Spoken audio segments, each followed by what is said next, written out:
Salam, mən Sənsi Gəliyev, 250 nömrəli məktəbdə oxuyuram. 8C sinifində dərs keçirəm.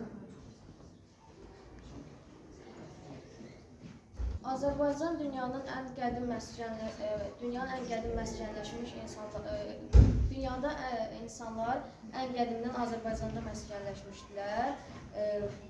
Azərbaycan həm təbii coğrafi şəraitinə görə, həm də zəngin fauna və flora aləminə görə, həm də mülayim iqlim şəraitinə görə çox zəngindir.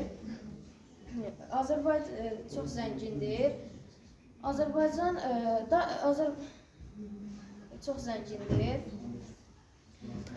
İnsanların yaşadığı dövr ibtidai icma quruluşu adlanır. Belə ki, ibtidai icma quruluşu 3 yerə bölünür. Daş, tunc və dəmir. Daş dövrü yerdəki səslərdən biri işdə. Bəşəriyyətin ilk daş dövrü də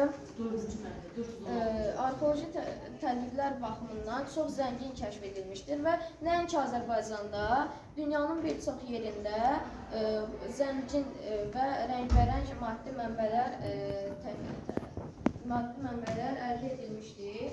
İlk olaraq daş dövrünü xronoloji baxımdan tövsif edək.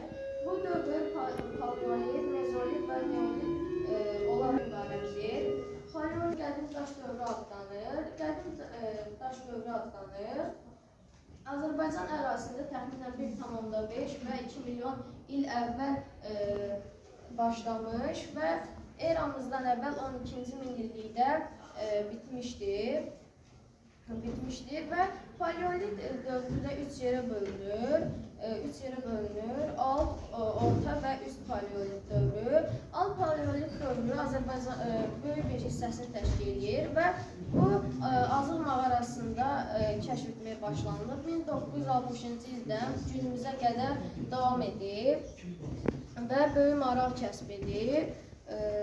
Bu dövrün əsas xronoloji tapıntısı isə 18-22 yaşlı ilk insanın, yəni qadının alt çənə sümüyü olur və Azərbaycan həqiqətən də dünyanın ən qədim